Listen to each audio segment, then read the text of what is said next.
Hello, my name's Sue, and today I'm going to tell you a true story about a woman called Wangari Maathai. Now, Wangari Maathai was a Kenyan woman. She was born and lived in Kenya, and she started what's called the Green Belt movement, which was an environmental movement. And she started it off herself, and then she worked with small groups of organised women, and the movement grew and grew and grew until it became a national movement. And she won the Nobel Peace Prize for this in 2004. Now, at the heart of the movement is the idea of planting trees, not just for fruit or for shade, but because also they help to maintain the entire ecosystem and landscape. And the trees over time have also been used as symbols of peace. And now in Kenya, they've planted over 35 million trees. So it's absolutely an amazing thing, and she's an amazing woman. Now, when I was finding out about Wangari Maathai, I read two fantastic children's picture books about her. And I was really interested in how they told two sort of different versions of her life. They're both true, but they've picked out different facts and different quotes, and they're told in slightly different styles. So I can't resist it. I'm going to tell you both, and then you can decide to listen to one or the other or both of them, and whichever you like. And also the pictures in both of them are absolutely exquisite. So we're going to have a look at those today. I'm going to show you the pictures as I tell the story. Hope you enjoy learning about Wangari Maathai. Planting the Trees of Kenya, the story of Wangari Maathai, written and illustrated by Claire A. Nivola. As Wangari Maathai tells it, when she was growing up on a farm in the hills of central Kenya, the earth was clothed in its dress of green. Fig trees, olive trees, crotons and flame trees covered the land, and fish filled the pure waters of the streams. The fig tree was sacred then, and Wangari knew not to disturb it, not even to carry its fallen branches home for firewood. In the stream near her homestead, where she went to collect water for her mother, she played with glistening frogs' eggs, trying to gather them like beads into necklaces, though they slipped through her fingers back into the clear water. Her heart was filled with the beauty of her native Kenya when she left to attend a college run by Benedictine nuns in America, far, far from her home. There she studied biology, the science of living things. It was an inspiring time for Wangari. The students in America in those years dreamed of making the world better. The nuns, too, taught Wangari to think not just of herself, but of the world beyond herself. How eagerly she returned to Kenya, how full of hope and of all that she had learned. She had been away for 5 years, only 5 years, but they might have been 20, so changed was the landscape of Kenya. Wangari found the fig tree cut down, the little stream dried up, and no trace of frogs, tadpoles, or the silvery beads of eggs. Where once there had been little farms growing what each family needed to live on and large plantations growing tea for export, now almost all the farms were growing crops to sell. Wangari noticed that the people no longer grew what they ate, but bought food from stores. The store food was expensive, and the little they could afford was not as good for them as what they had grown for themselves, so that children, even grown-ups, were weaker and often sickly. She saw that where once there had been richly wooded hills with grazing cows and goats, now the land was almost treeless, the woods gone. So many trees had been cut down to clear the way for more farms that women and children had to walk farther and farther in search of firewood to heat a pot or warm the house. Sometimes they walked for hours before they found a tree or bush to cut down. There were fewer and fewer trees with each one they cut, and much of the land was as bare as a desert. Without trees, there were no roots to hold the soil in place. Without trees, there was no shade. The rich topsoil dried to dust, and the devil wind blew it away. Rain washed the loose earth into the once clear streams and rivers, dirtying them with silt. "We have no clean drinking water," the women of the countryside complained. "No firewood to cook with. Our goats and cows have nothing to graze on, so they make little milk. Our children are hungry and we are poorer than before." Wangari saw that the people who had once honoured fig trees and now cut them down had forgotten to care for the land that fed them. Now the land, weak and suffering, could no longer take care of the people, and their lives became harder than ever. The women blamed others. They blamed the government. But Wangari was not one to complain. She wanted to do something. "Think of what we ourselves are doing," she urged the women. "We are cutting down the trees of Kenya. When we see that we are part of the problem," she said, "we can become part of the solution." She had a simple and big idea. "Why not plant trees?" she asked the women. She showed them how to collect tree seeds from the trees that remained. She taught them to prepare the soil, mixing it with manure. She showed them how to wet that soil, press a hole in it with a stick, and carefully insert a seed. Most of all, she taught them to tend the growing seedlings as if they were babies, watering them twice a day to make sure they grew strong. It wasn't easy. Water was always hard to come by. Often the women had to dig a deep hole by hand and climb into it to haul heavy bucketfuls of water up over their heads and back out of the hole. An early nursery in Wangari's backyard failed. Almost all the seedlings died. But Wangari was not one to give up, and she showed others how not to give up either. Many of the women could not read or write. They were mothers and farmers, and no one took them seriously. But they did not need schooling to plant trees. They did not have to wait for the government to help them. They could begin to change their own lives. All this was heavy work, but the women felt proud. Slowly, all around them, they could begin to see the fruit of the work of their hands. The woods were growing up again. Now, when they cut down a tree, they planted two in its place. Their families were healthier, eating from the fruit trees they had planted and from the vegetable plots filled again with the yams, cassava, pigeon peas and sorghum that grew so well. They had work to do, and the work brought them together as one, like the trees growing together on the newly wooded hills. The men saw what their wives, mothers and daughters were doing and admired them, and even joined in. Wangari gave seedlings to the schools and taught the children how to make their own nurseries. She gave seedlings to inmates of prisons and even to soldiers. "You hold your gun," she told the soldiers, "but what are you protecting? The whole country is disappearing with the wind and water. You should hold the gun in your right hand and a tree seedling in your left. That's when you become a good soldier." And so in the 30 years since Wangari began her movement, tree by tree, person by person, 30 million trees have been planted in Kenya, and the planting has not stopped. When the soil is exposed, Wangari tells us, it is crying out for help. It is naked and needs to be clothed in its dress. That is the nature of the land. It needs colour. It needs its cloth of green. Wangari Maathai, the woman who planted millions of trees, written by Franck Prevot and illustrated by Aurelia Fronti. It's almost as if Wangari Maathai is still alive, since the trees she planted still grow. Those who care about the earth as Wangari did can almost hear her speaking the 4 languages she knew, Kikuyu, Swahili, English and German, while she carried out her important work with important people.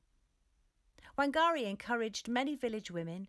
She dug holes with them in the red soil, holes in which to plant hope for today and forests for tomorrow. When Wangari planted a large-leafed ebony tree or an African tulip tree, she was reminded of her own roots. She was born in 1940 in the little village of Hythe, across from the majestic volcano Mount Kenya, which her people consider holy. This is her story. The immense forest around Wangari's childhood home is populated by bongo antelopes, monkeys and butterflies. The leopard, called the Ngari by Wangari's people, lives here too. It may be because Wangari means she who belongs to the leopard, that Wangari feels as though she is part of the entire forest. Wangari fetches water every day at the foot of the big Mugumo, the generous fig tree. As the eldest sister of 5 siblings, she is the second lady of the house. She helps her mother with countless tasks, gathering wood for the fire, cooking, looking after the little children and doing farm chores. Wangari's mother gives her a little garden. Wangari learns to dig and plant. In the shade of the big Mugumo, her mother teaches her that a tree is worth more than its wood, an expression that Wangari never forgets. Wangari's father works for Sir Nayland, one of the ruling British colonists. The British claim the best land for themselves and insist that Kenyans take Christian names. As a result, Wangari is called Miriam during her childhood. The British grow richer by cutting trees to plant more tea. Wangari remembers the first trees she saw fall. She doesn't yet know that she can change things with her voice and her hands. One evening in their little house made of mud walls and dried dung, Wangari's big brother, Nduritu, asks their mother a question. Why doesn't Wangari go to school? Wangari knows the answer. Daughters must help their mothers before getting married and having children of their own. But without even realising it, Nduritu changes things by asking his question. A few days later, Wangari is running joyfully to school with her brothers and cousins. She is thankful to Nduritu for daring to ask the right question, and to her mother for making the decision that will change Wangari's life. Wangari wants to know and understand everything, and going to school helps her succeed. She receives her high school diploma at a time when very few African women even learn to read. Senator John F. Kennedy, the future US President, invites 600 young Kenyans to come to the United States to pursue their studies. Wangari is one of the students. For the next 5 years, Wangari discovers snow, forests of skyscrapers, and people who look nothing like her. Even cornfields in America are different from those at home. Wangari also discovers that even in a great, free, independent country, some places are forbidden to black people. Just like at home, some schools are for white people only. During the 1960s, angry African Americans demand the same rights as white people. At the same time, in faraway Kenya, another anger turns into triumph. For more than 10 years, black people have been demanding the right to cultivate their land and govern their own country. Now they achieve independence from Britain at last. When Wangari returns home, the British colonists are no longer the masters of Kenya. The country is free, but the trees are not. They still cannot grow in peace. Kenyans are cutting down trees and selling them as the colonists did. By using the land where the trees used to grow to cultivate the tea, coffee and tobacco sought by rich countries, they can make more money. Wangari travels through the country to study wildlife and is shocked. Wild animals are rare now. They have fled the chainsaws. Women can no longer feed their children, since plantations for rich people have replaced food-growing farms. Rivers are muddy. The soil has been washed away by rain because there are no tree roots to hold it back. Now Wangari knows how she will make use of her studies and the people she has met. She will explain to the world's great leaders and to Kenya's farmers that a forest is one of the most precious treasures of humanity. She'll tell them that planting thousands of trees will help change the lives of men and women, black and white, rich and poor, in Kenya and elsewhere. Wangari knows that a tree is worth much more than its wood, as her mother taught her. A tree is a treasure that provides shade, fruit, pure air, and nesting places for birds, and that pulses with the vitality of life. Trees are hideouts for insects and provide inspiration for poets. A tree is a little bit of the future. Wangari wants to shout to the world, but change happens slowly. She doesn't want to wait. So in 1977, she creates the Green Belt movement in order to start planting trees immediately. Travelling from village to village, she speaks on behalf of trees, animals and children. She asks that people think about the future even if the present is harsh and difficult. She encourages villagers to discuss their problems in their own words, in the language of their tribe. Her words travel to villages, into newspapers and through letters to the Kenyan government and international organisations. She needs to raise money because replacing hundreds of thousands of missing trees is expensive. Wangari creates tree nurseries across Kenya, which she entrusts to village women. She provides the women with a financial bonus for each tree that grows. The government officials who built their fortunes by razing forests to the ground try to stop Wangari. Who is this woman who confronts them with a confident voice in a country where women are supposed to listen and lower their eyes in men's presence? Wangari believes confident women have an important role to play in their families, in their villages and on the entire African continent. She can't be quiet. With countless sisters to help, she who belongs to the leopard doesn't get discouraged. She keeps planting forests. Wangari is determined not to let one more single tree be cut down. She doesn't lower her eyes, even when she faces President Daniel Arap Moi, who will rule Kenya for 24 years. He wants to build a 60-storey building and a statue of himself in the heart of Uhuru Park in Nairobi. Wangari rallies her friends to fight the bulldozers, and the project is abandoned. Moi then plans to launch a huge real estate project in Karura's forest, which would threaten endangered species such as the blue monkey and the river hog. Wangari stands tall. She calls the world to the rescue, replants trees and forces the president to back off.